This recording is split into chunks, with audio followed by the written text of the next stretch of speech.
국민 여러분 안녕하십니까? 인도태평양 전략연구원 최소영입니다. 오늘도 저희 공작권TV 그레이트게임을 애청해 주셔서 감사를 드립니다. 오늘 제가 전해드릴 얘기는요, 북괴의 대남 공작기관에서 대한민국 지하에 암약하고 있는 국가 전복 세력, 반체제 인사들인 이 간첩 세력들에게 반일 감정을 자극하기 위해서 지령문을 하달했고, 그 지령문 내용 속에는 일본의 오염수 위험 관련한 이야기들을 날조, 위조해서 무더기로 방송을 하도록 지령을 내린 것이 포착이 되었습니다. 과연 이런 것들이 우리나라의 지금 방송국이라고 하는 MBC, KBS, YTN 이와 같은 곳에서 거의 동일한 내용들이 재생 반복되고 있습니다. 자, 구체적으로 북괴의 대남 공작기관에서는요, 괴 물고기, 기형아 이렇게 위험스러운 내용을 포함한 괴담을 퍼뜨려라, 이렇게 간첩단들에게 지령을 내린 바가 있었고요. 또 SNS나 방송 뉴스를 통해서 동일한 내용들이 확산되도록, 그리고 무엇보다도 더불어민주당에 있는 자들이 공개석상에서 주로 이와 같은 이야기들을 함으로써 괴담을 유포, 날조, 확산하는 데 기여해왔다는 점을 간과해서는 안 될 것입니다. 그리고 오염수가 위험하다라고 주장하는 전문가답지도 않은 전문가들이 안전하다고 이야기하는 전문가보다 방송 출연 횟수에 있어서 월등하게 많았고요. 그리고 MBC 같은 곳에서는 오염수 방류가 코앞에 와 있다라고 아주 호들갑을 떨면서 보도를 해서 마치 금방이라도 대한민국 어린아이들 출생이 기형아들이 대량 생산될 것처럼 이와 같은 국민들을 혹세무민하고 거짓 선동하는 데 앞장섰다라는 것이 지금 밝혀지고 있습니다. 국민 여러분, 우리는 최근에 경남 창원 지역에서 암약하고 있었던 자주통일 민중전의, 줄여서 자통이라고 했죠. 이 자통의 조직원들과 민주노총의 간부들에게 괴 물고기, 기형아 같은 괴담을 유포해서 반일 민심을 조장하고 부추겨서 반정부 민심을 확산시키라는 지령을 내린 후에 실질적으로 국내의 인터넷 등에 북한 괴뢰가 지시한 괴담 확산 용어가 나돌기 시작했고, 또 환경운동가라고 하는 이들이 방송에 출연해서 오염수 방류의 위험성을 경고하는 상황이 벌어졌었습니다. 이른바 후쿠시마 괴담 확산의 북괴, 즉 조선노동당 대남공작부서가 중심이 돼서 대한민국을 전복하고 불안하게 만들어서 체제를 붕괴시키려고 하는 저들의 적화 통일 전략이 여전히 변하지 않고 있음을 우리가 분명히 알 수 있습니다. 며칠 전인 7월 19일 국민의힘 우리바다 지키기 검증 TF가 공정언론 국민연대, 바른언론 시민행동과 공동 주최했던 후쿠시마 원전 오염 처리소의 긴급 토론회에서 KBS 노동조합 3노조의 이재원 위원장은 지난 5월 국정원의 발표를 가볍게 넘길 수 없다고 하면서 발표 내용에 따르면 북한 괴뢰는 민주노총 간부들을 포섭해서 이들에게 후쿠시마 괴담을 확산시키라고 반복적으로 지시했다라고 밝혔습니다. 이 위원장은 북괴가 지시한 괴담 확산 용어와 수법이 실제 좌파 단체에 의해서 동일하게 시행되고 있다고 하면서 법무부가 국회에 제출한 자통 민주노총 간첩단 공소장과 범죄 일람표를 근거로 양측의 상관관계를 의심하는 발언을 하였습니다. 이 위원장에 따르면 북괴는 2021년 5월 3일 간첩단에게 후쿠시마의 원전 오염수 방류 결정을 걸고 반일 민심을 부추겨서 이남 당국, 대한민국이죠. 이남 당국과 일본 사이의 대립과 갈등을 되돌릴 수 없는 지경으로 몰아넣어라 라는 지령을 내렸습니다. 그리고 2019년 7월에는 이사회, 이사회는 이 자통을 얘기합니다. 이 자통의 여론 유포팀들은 후쿠시마 앞바다에서 괴 물고기 출현 혹은 기형아 출생과 같은 괴담을 인터넷에 대량으로 유포해서 사회적인 반감과 불안감을 증폭시키고 오염수 피해를 받는 어민들을 내세워서 집단 단식, 삭발, 농성, 어선을 동원한 대규모 해상 시위를 격렬하게 전개하는 등 동시에 지방자치단체장과 지역구 국회의원들을 합세하게 해서 국제적인 여론을 집중시키기 위한 활동을 전개하라는 지령을 간첩단에게 내린 바가 있었다고 합니다. 이 위원장은 이후에 조직원들은 지령 이행 방안에 대해서 논의하였으며 반일 투쟁을 반미 정권 투쟁, 총파업, 생존권 투쟁과 적극적으로 결합시켜서 이를 계기로 하여 친일, 적폐에 대해 자유한국당과 그 보수 세력들에 대한 타격을 잘 결합해 나가야 된다고 말하였습니다. 놀랍게도 북한 괴뢰의 지령처럼 괴물고기, 기형아 등의 괴담이 국내에 퍼졌고 국회의원이 합세한 어민들의 시위도 이어졌다고 소개한 바 있었습니다. 민주노총이 산하의 각 방송사 직원들을 대표하는 교섭 대표 노조를 거느린 사실을 거론한 이 위원장은 민주노총 전현직 간부 4명이 북한 괴뢰의 지령을 받고 반정부 활동을 한 혐의로 기소된 만큼 반일 감정을 조장하라는 북한 괴뢰의 지령과 언론을 통한 괴담 확산의 연관성을 의심하는 것은 매우 합리적인 의심이라고 주장을 했습니다. 또 여기서 빠지지 않는 이 괴담 유포의 진원지가 있습니다. 바로 MBC입니다. MBC에서는요, 그 기형아도 생긴다라는 이 내용을 부산 시민들한테 겁을 주고 그러한 공포를 조장하기 위한 보도를 했는데요. 언론사에 확인한 결과 봤더니 금년도 후쿠시마 이슈가 불거진 뒤에 괴물고기 기형아 등의 괴담은 SNS를 중심으로 널리 퍼뜨렸고요. 또 지상파 방송에서는 MBC가 유일하게 이 사안을 다루었던 것으로 나타나고 있습니다. 부산 MBC에서는 지난 4월 13일 오후 8시 후쿠시마 오염수 방류 코앞 불안 고조라는 제목의 리포트에서 이제 해산물을 일절 안 먹게 되죠. 바다 생선은 안 먹을 것 같아요. 분명히 영향은 있죠. 그거 먹고 기형아도 생긴다는데 안전하다고 절대 안 믿죠. 라고 우려하는 부산 동래구 시민의 목소리를 그대로 보도하였습니다. 이 리포트는 같은 제목과 본문을 유지한 채 지난 4월 17일 오전 6시와 오후 3시 MBC 뉴스를 통해 재송고되었습니다. 더불어민주당은 지난 6일 국회 본청 로텐더홀에서 필리버스터를 진행하면서 다양한 괴담을 쏟아낸 바가 있었습니다. 제주가 지역구인 위성군 의원은 저희 제주의 어민들, 해녀, 삼촌들이 걱정이 많다. 원전 오염수가 방류되면 어떻게 바다에 들어서 물질을 하냐. 우리 다 오염되는 거 아니냐는 걱정을 하신다라고 말했고, 이수진 비례의원은 가족들이 어느 순간 앓기 시작한다. 그리고 우리 아이들이 아프기 시작한다. 암에 걸린다. 기형아가 태어난다. 상상하지 못할 질병으로 그리고 계속 유전되는 질환으로 온 가족이 파탄난다. 건강보험 국가 재정도 파탄나지 않는다는 보장이 없다. 왜 일본이 잘못하는데 우리 재정이 국민들이 세금이 어마어마하게 들어갈 그런 시나리오를 걱정해야 되는지 한심하다라고 말한 바 있습니다.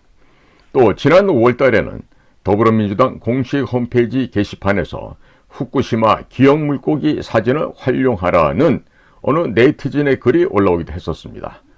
푸 XXX81이라는 네티즌은 현수막 슬로건 제안 게시판에 정치 이야기 그만하고 후쿠시마 오염수를 최대한 물고 넘어져라.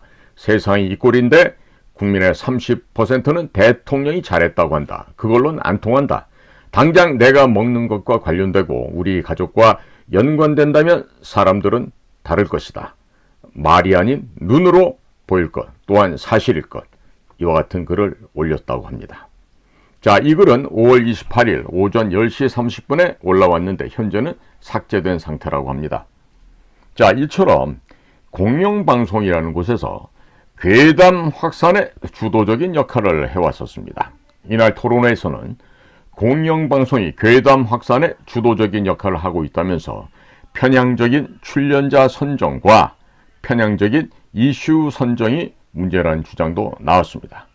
이홍렬 공정언론 국민연대 공정방송감시단장은 출연자의 편향성은 상식 밖으로 매우 심각한 수준이라면서 지난 5월 한 달 동안 KBS, MBC, YTN 3사 방송에 오염 처리수가 위험하다고 주장한 패널이 총 22회 출연한 반면 오염 처리수는 안전하다고 설명한 전문가 패널은 단 2회 출연에 그쳤다고 밝혔습니다.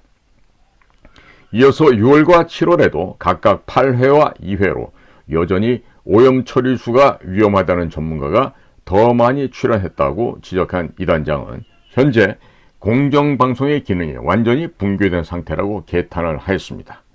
이 단장은 KBS와 MBC 등 공영방송은 후쿠시마 처리수 방류 관련 보도 시에 객관적인 검증 대신 시민단체나 일반 시민 등 전문성을 기대할 수 없는 사람들의 인터뷰를 내보내면서 괴담 선동의 조력자 역할을 해왔다고 비판을 하였습니다.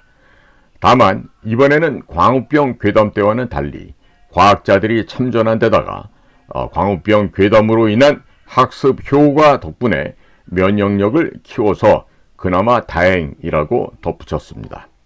김백 공원연 이사장은 괴담이 확산하는 이유는 이 괴담을 사이비 언론이 전파하기 때문이며 KBS나 MBC와 같은 공영방송이 언론 역할을 포기한 채 어느 한편을 들어 편파, 왜곡에 앞장서고 괴담을 확대, 재생산하면서 사회적 불안을 부추기고 있다라고 지적을 했습니다.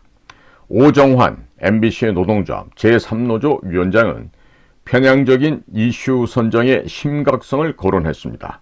오 위원장은 MBC는 지난 5월 다른 중요한 국가 현안은 제쳐두고 오염 처리수 관련 리포트를 무려 36가지나 보도했다면서 매일 1회 이상 오염 처리수 리포트를 한 것이라고 분석을 한 바 있습니다. 오 위원장은 6월달이 되자 21개로 다소 줄어들었다가 7월에는 13일 동안 무려 41개를 집중적으로 보도했다면서 모두 시민들의 불안감을 조장하는 편파적인 내용이었다라고 지적을 했습니다. 조선일보 보도에 따르면 북한 괴뢰는 자통에게 일본의 방사능 오염수 방류 문제를 이용해서 반일 민심을 부추겨 일본 정부를 자극하는 한편 문재인 정부를 압박해 일본 정부와 갈등을 되돌릴 수 없는 상태로 몰아넣는데 중심을 두고 반일 투쟁을 조직적으로 전개해 나갈 것을 지시하였으며 이를 위해서 환경운동가들과 해양 전문가들을 방송 토론에 출연시켜 일본 오염수 방류가 한반도에 미칠 파국적인 재앙을 논증하게 하라 라는 지령을 내린 것으로 전해지고 있습니다. 공교롭게도 지난 3월 윤석열 대통령과 일본 기시다 총리의 정상회담 이후 후쿠시마 오염 처리수 방류 논란이 불거지면서 오염 처리수의 위험성을 부각하는 전문가들의 방송 출연 빈도가 부쩍 늘어났다는 것이 이날 토론 참석자들의 중론이었습니다. 국민 여러분, 이상은 언론에 보도된 이야기들이고요. 제가 지금 여기에 대해서 대응책이라 그럴까요? 아니면 해결 방안이라 그럴까요? 이런 말씀을 좀 드리고자 합니다. 자, 북에서는 지금 조직 지도부나 서기실 같은 일반 행정을 담당하는 기구 이외에 대남 공작 업무만 전담하고 있는 그러한 대남 공작 부서들이 있습니다. 이들의 이름은 대외문화연락부, 무슨 뭐 문화부, 뭐 여러 가지 이름으로 오다가 또 225국, 뭐 정찰총국, 최근에 발견된 건 또 문화교류국이라는 이름으로 여러 번 이렇게 탈피를 합니다. 마치 곤충이 나비가 번데기에서 이렇게 뛰어나와서 나비가 되는 것처럼요. 수시로 현란하게 이름을 바꿉니다. 그렇기 때문에 이 북이 운영하고 있는 대남 공작 집단의 이러한 이름들은요. 수시로 변동되고 있습니다만은 어디가 이름이 어떻게 되어 있든지 간에 이들이 하는 일은 뭐다? 대한민국 체제를 붕괴시키고 이 대한민국을 망하게 해서 적화 통일하고자 하는 것이 저들의 유일한 목표이자 그것이 저들의 임무로 되어 있습니다. 자, 그럼 우리는 어떻게 대응을 해야 됩니까? 자, 이와 같은 우리의 적들, 원수들이라고 할 수 있는 북한 괴뢰의 이와 같은 책동과 적화 야욕, 이 모든 것을 사전에 분쇄해야 되겠죠. 그러려면 국가정보기관이 올바로 정립이 되어야 합니다. 그렇게 해서 올바르게 정신 차리고 자기의 역할을 다하는 국가정보기관이 할 일을 다할 때 비로소 이것이 없어지는데, 이 또한 오랜 세월 숙련된 전문가인 비밀요원, 즉 비밀 공작관들이 이와 같은 일들을 완수해야 될 것입니다. 그런데 지금 문재인이란 자가 5년 동안 집권을 하면서 이 국가정보기관은 완전히 형해화시키다 못해 완전히 썩어 문드러지게 좀 만들어 놨습니다. 자, 그래서 윤석열 정부가 국가 정상화를 표방하면서 뭔가 국가 정상화를 하기 위해서 그 공정과 상식 그리고 헌법에 법치에 기인한 법치를 주장을 했어요. 그런데 참 안타깝게도 국가정보 분야인 국정원은 단 한 걸음도 그 썩어빠진 문재인 시절로부터 벗어나지 못하고 있습니다. 그러니까 이런 북에서 비밀리에 간첩단들에게 이와 같은 지령문을 하달하고 대한민국 사회 지하망에서 이런 대한민국을 없애려고 노력하는 이런 모반과 반역 간첩 세력들의 이 책동과 준동을 막아야 함에도 막지를 못한 것입니다. 제가 다른 방에서도 언급했습니다만은 현재 지금 이와 같은 상황에서 간첩은요, 최소한도 1000명 이상 잡아내야 되는 것이 정상입니다. 그런데 기껏해야 지금 한 10여 명 정도 남짓하게 자통이라든지 혹은 제주도에서 히읗, 기역, 히읗회 혹은 다른 전주 지역의 몇 명 이런 식으로 이렇게 간첩 검거 실죄라고 내보내고 있어요. 말이 안 되는 얘기죠. 자주통일 민중전이 이런 것들도 주요한 지하망 간첩단이겠습니다만은 현재 대한민국의 가장 큰 간첩이 누굽니까? 서훈이라는 자를 국가정보원장에 임명을 해서 국가정보기관이 그간 60여 년간 전개해왔던 모든 비밀 정보 공작 사안들을 다 파헤쳐서 민변이나 종북 좌익 세력들, 심지어는 지금 북에까지 북조선의 괴뢰 도당들까지 우리 국가정보원 안에 있던 비밀 자료들을 지금 다 퍼갔습니다. 그러면 그러한 만행을 저질렀던 문재인을 당연히 간첩 수괴로 지목을 하고 이자를 엄벌을 해야 되지 않습니까? 그럼 이자가 또 간첩들처럼 한 행동을 또 하나 말씀드릴게요.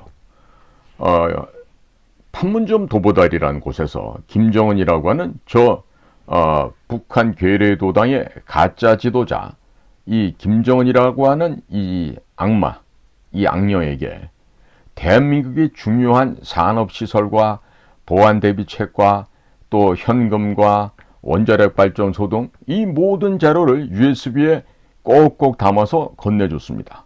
그리고 건네주면서 김정은에게 했던 말이 대통령 기록물실에서도 전부 다 삭제했으니까 걱정하지 말고 받아가라. 그런데 이거를 이렇게 중요한 국가 비밀 자료가 들어갔다고 지금 통일부에서도 얘기했지만요.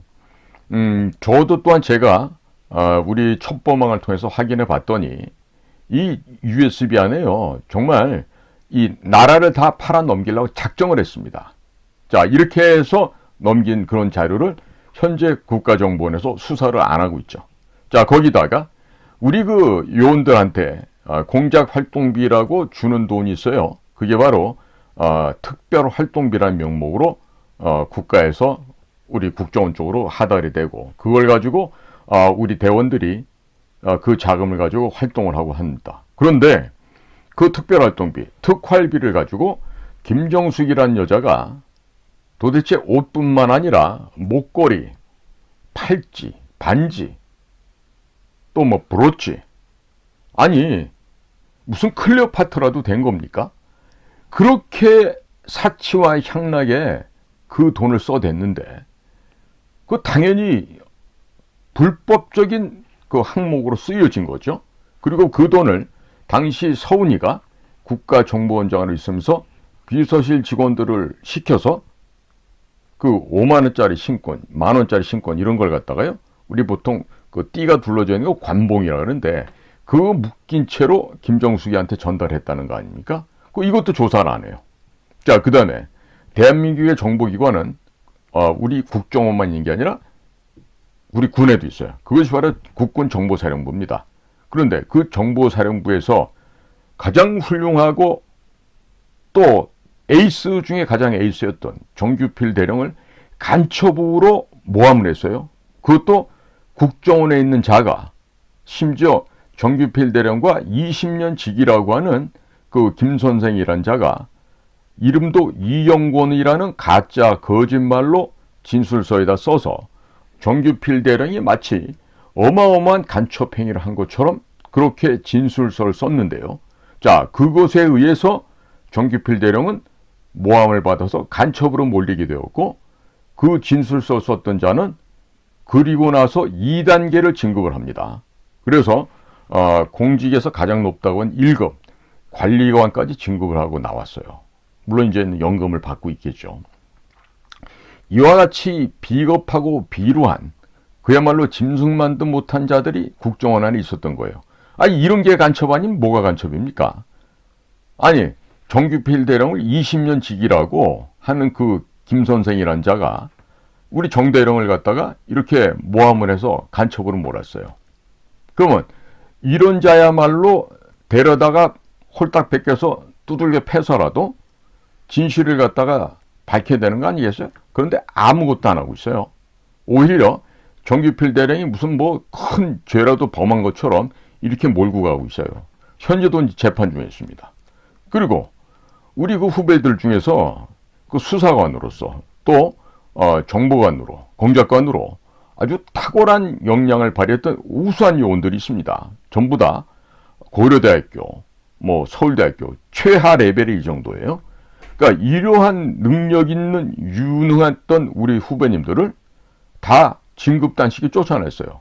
공통점이 있어요. 그 사람들이 전부 TK, 대구 경북 출신들입니다. 그러면 무슨 TK가 무슨 뭐 원죄가 있습니까? 그 왜 그 훌륭한 역량 있는 직원들 쫓아냅니까?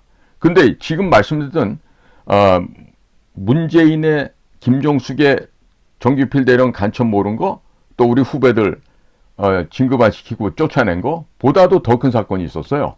그거 네 가지 다 합친 것만큼 커요. 뭐냐? 2018년도 12월 20일 날 해군 함정 광개토 대왕함과 해양경찰청의 삼봉함 두 척이 일본 연근해까지 가서 북한을 탈출한 조그만 목선 하나를 강제로 납포해서 끌고 옵니다. 그리고 그 배를 그 다음날 북한에 강제로 북송을 해서 보냈습니다.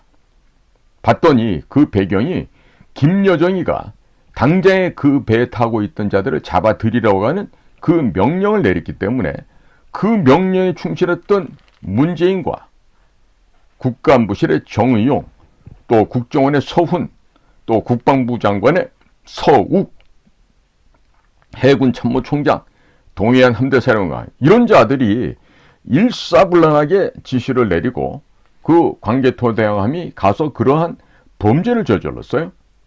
그리고 잡아온 그 목선 안에 타고 있던 사람들 4명 가운데 이미 1명은 총상을 입고 사망한 채로 발견됐고 나머지 생존해 있던 3명을 북한 지역으로 보내서 모두 다 총살시켰던 것입니다. 그러면 이거는 명백한 의도를 가지고 고의적으로 대한민국의 국민들의 한 사람이었던 그 호위사령부 소속의 장교들 3명을 총살형으로 해서 형장의 이슬로 사라지게 만들었어요. 그러면 이 분명한 여적죄 아니겠습니까?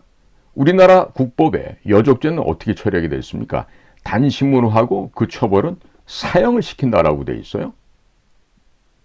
자, 이런 것들을 지금 하지 않으면서 어떻게 이런 무슨 공영방송 괴담이니 북쪽에 저 승냥이들이 내린 지령문이 어떻다, 이거 뭐 보도할 수 있죠.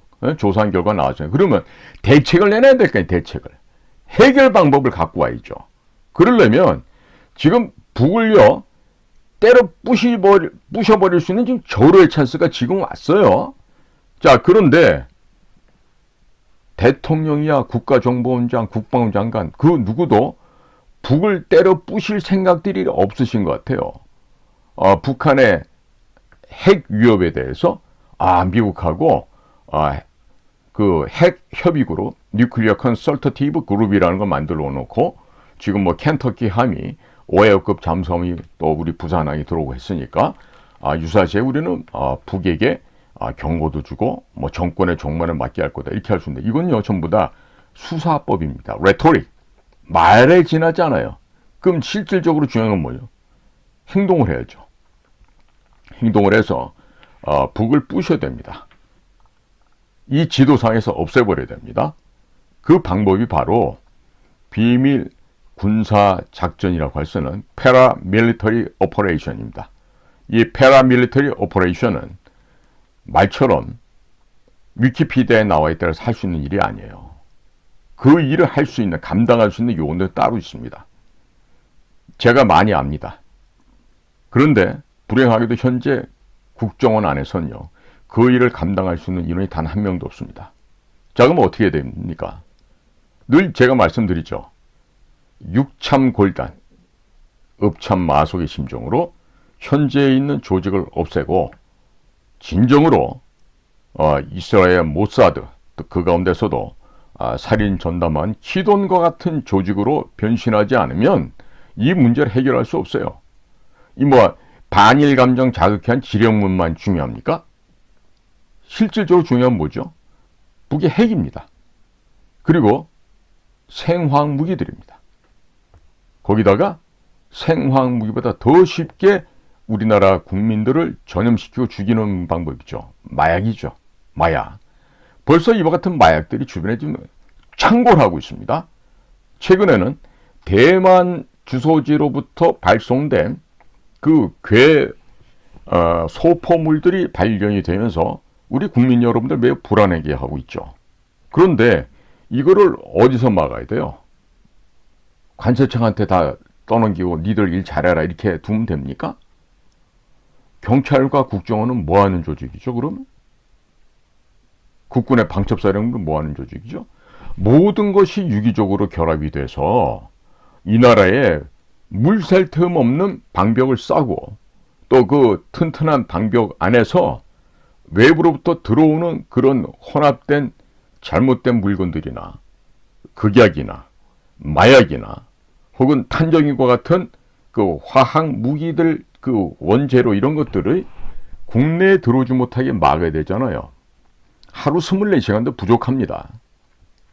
그러면 어떻게 됩니까? 저 국가정보기관부터 때려잡아서 기강을 세워야 되겠죠. 예? 국가정보기관에서 아침 9시에 출근하고 저녁 6시에 퇴근하는 그야말로 9 to 6를 한다면서 워라벨, 워킹 라이프 밸런스라고 하는 지금 MZ세대들의 향유하고 있는 직장은 두 번째고 일단 급여만 받고 적당선만 때우고 내 개인의 삶이 더 중요하다. 이렇게 해서 생활한다 그러면 소는 누가 키우죠? 국가안보는 누가 지킵니까? 그건 이와 같은 일들이 지금 확인이 됐잖아요. 검증이 됐잖아요. 그러면 대비책을 세워서 실천해야 될 거 아니겠어요?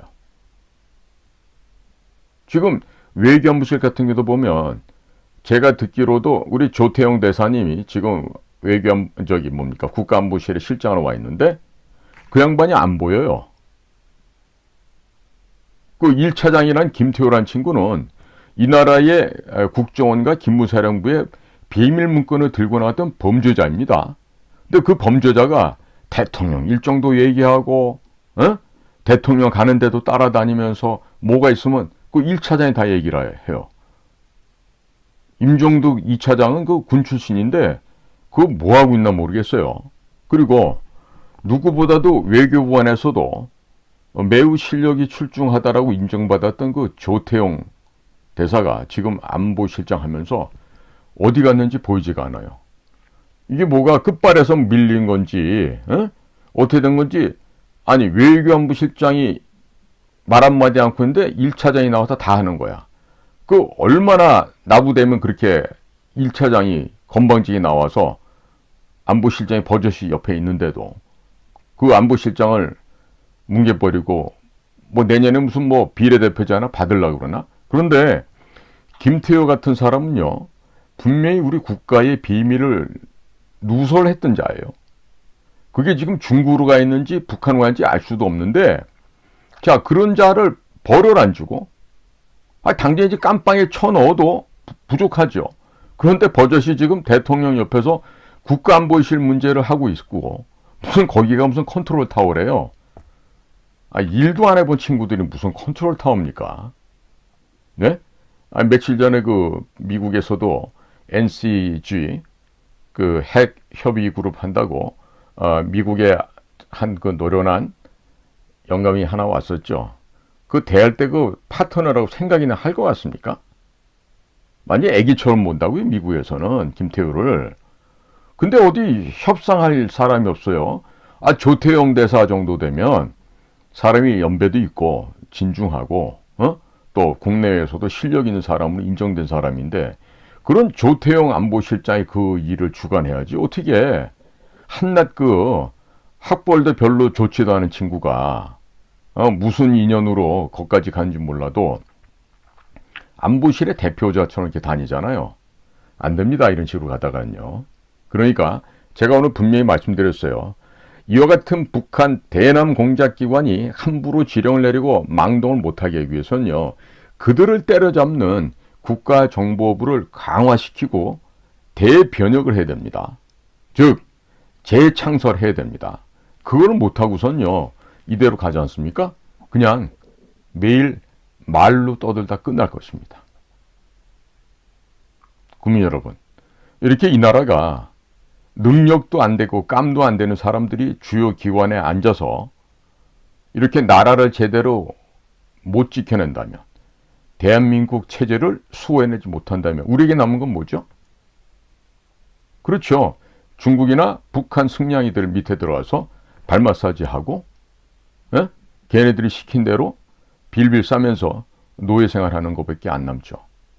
국민 여러분들은 북한 괴뢰의 저 김정은이 같은 짐승만도 못한 저 개새끼한테 지배를 당하고 싶습니까? 김일성, 김정일, 김정은으로 이어진 저 3대 세습, 우상 숭배 광신 교도들한테 지배를 당하고 노예처럼 살고 싶으십니까? 정녕 그런 사람들이 이 나라에 아직도 있습니까? 국가가 해야 될 일을 못하면요. 우리 대통령부터 각각 기관의 기관장들은요. 여러분들이 국가의 주인이 아닙니다. 이 나라 주인이 누구죠?